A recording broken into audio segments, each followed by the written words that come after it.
I went over February 21st, 1976. I was made at 880 chapter at Western Illinois University. Most significant position would have to be the president of the chapter, but I've held other positions leading up to that, and I think that's very important. When I came into the chapter, I started in the chapter in 1993, just after the chapter had chartered. So it was like we do now. As soon as you get there, you're immediately tasked with, something. So I think in the beginning it was like, supporting the Black and Gold Ball. I was the Black and Gold Ball chairman, coordinator, I think at least twice.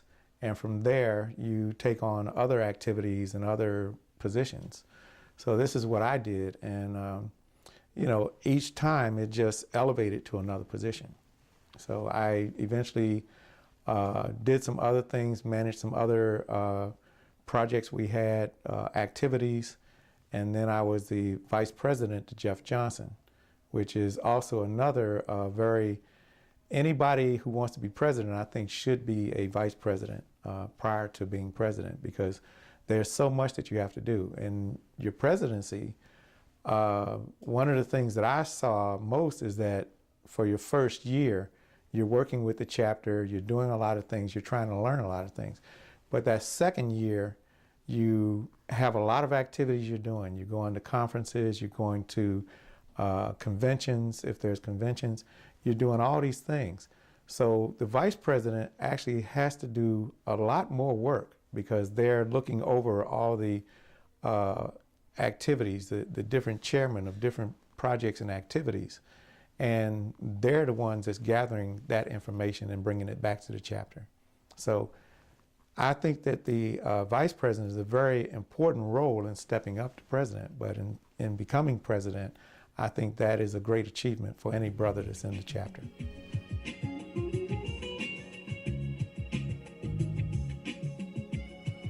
Themes.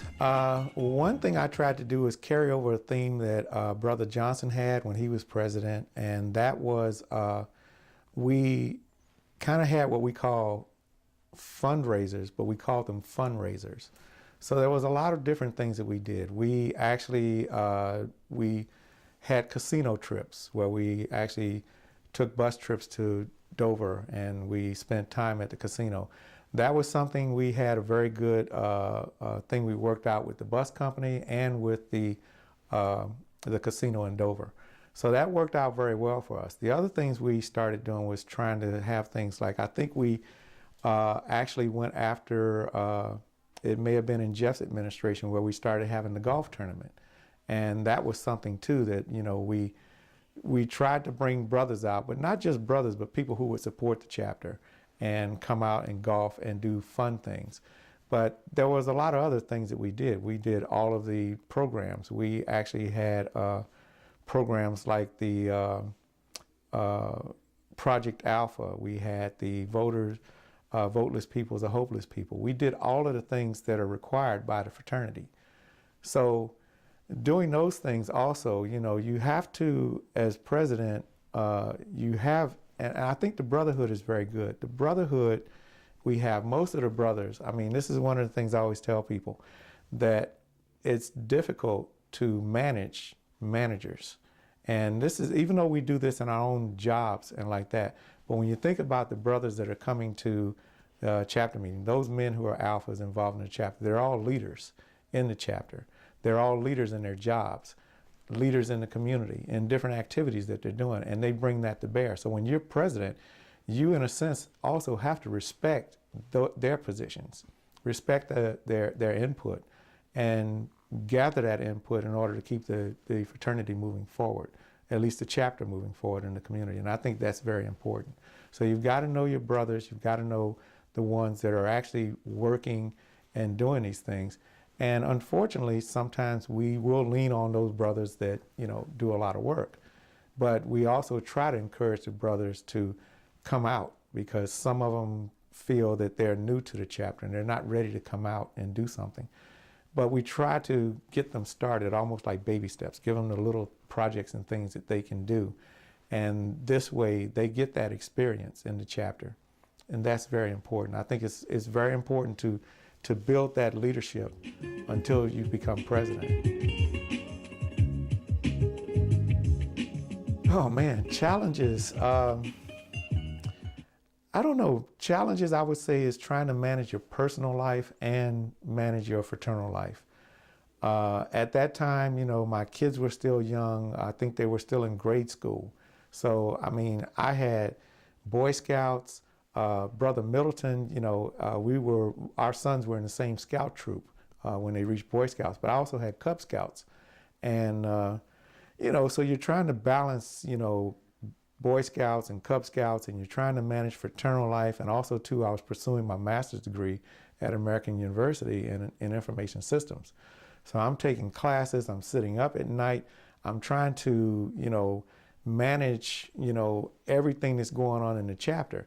So, you know, this is where I say that the vice president role is crucial too, because they're going to manage those executive meetings and things like that. That's very important to have them do that, because when they bring that to the chapter and report that, I mean, they of course report it to the president, but that's where you have to make the decisions about where we're going to go and what we're going to do.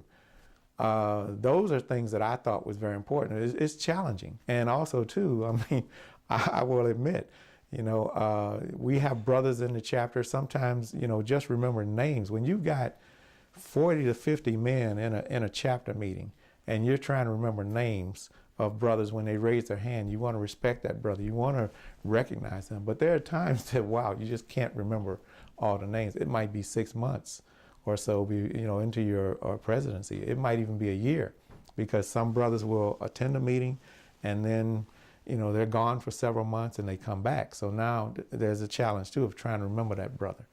And, you know, as president, you have to be visible. You have to be cordial. You have to be that person, because when people come to a chapter meeting, they want to meet the president. They want to feel welcome into that house.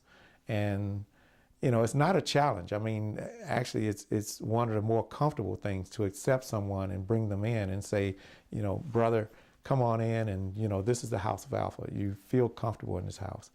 And I think in PUL, we've done that very well. We've actually done that very well.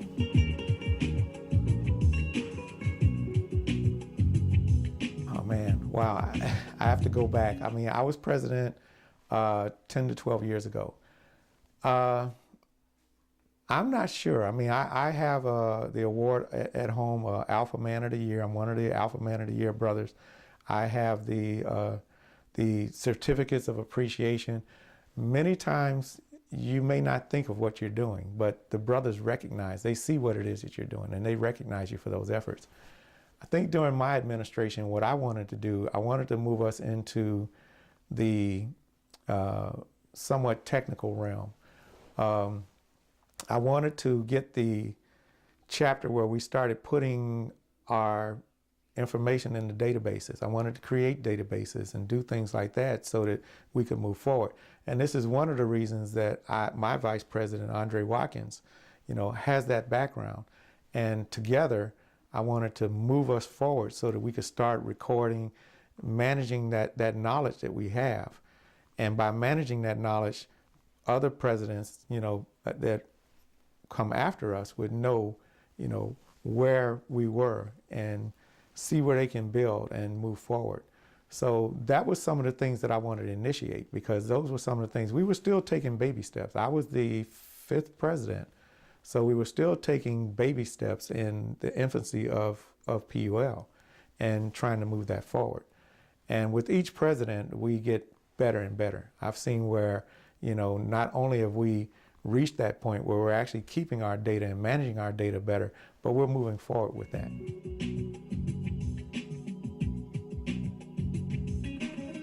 I think it was very impactful, because I felt there was a lot of responsibility. Not only were we moving forward as a chapter, but we're also moving from, you know, a century, you know, from 1906 to 2000. And then here it is, I'm the millennium president. So I was president from actually 2000 to 2002. And, you know, what I was looking at was, I mean, basically this was a time of change, a time to move into the new millennium. At that time, you know, we were going through a lot of things, you know, Y2K and all these other different things. But, you know, as we move forward in the chapter and in the fraternity itself, I mean, this was a big deal in a sense, because it's like, you know, now it's the year 2000. It's not the 1900s anymore. And sometimes it's, you know, you look back on it and you say, wow, you know, I mean, to me, I think sometimes that was somewhat of an honor to be the Millennium President. So it's another reason that I wanted to keep moving forward. I wanted to take change and move forward and keep us doing other things that would help us, because, you know, we still had our primary mission, you know, work in the community. You know, we do a lot of things in the community. We have highway cleanup, but we have all the other projects that we talked about. We were mentoring, we were doing helping students with their studies, tutoring. We were doing a lot of things at that time. And it was a lot to try and balance. But I think that it was a time for change, and it was a time for where we were going. There were a lot of things on the horizon, even nationally. I mean, you know, we're looking at the MLK project, but, you know, there were a lot of things that were going on at the time. They were still trying to raise money for the project and like that. But we were also, in a sense, trying to raise, you know, money for the things that we needed in order to progress as a chapter.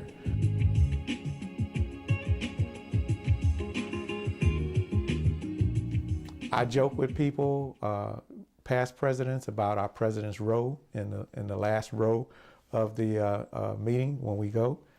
I do that because, you know, once you become president, you have done a lot of these things up to that point. And at that point, you're really tired.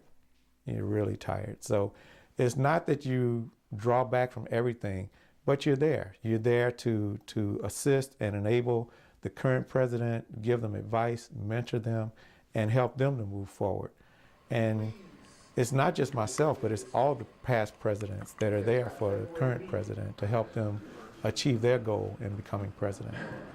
You know, as president, you have to realize that all of the brothers in the chapter are volunteers. We don't want to put, as a president, you don't want to put a lot of pressure on these people, because we don't know. Sometimes brothers are not going to always tell you what's going on in their personal lives. Some will share that, but others may hold it in. And when they hold it in, we don't know that they're holding it in, but we don't want to turn them away from the chapter because we've relied on them too much or we've given them too much work, because they work, they have their family life, and sometimes they come to chapter meetings because, you know, they want to be amongst brothers. They want to maybe get away from some of those other pressures that they have, and they want to feel that brotherhood. And I think we do a good job of giving them that, but we still cannot pressure them, because if we pressure them, then we're going to have brothers walking away from the chapter, and we don't want to do that.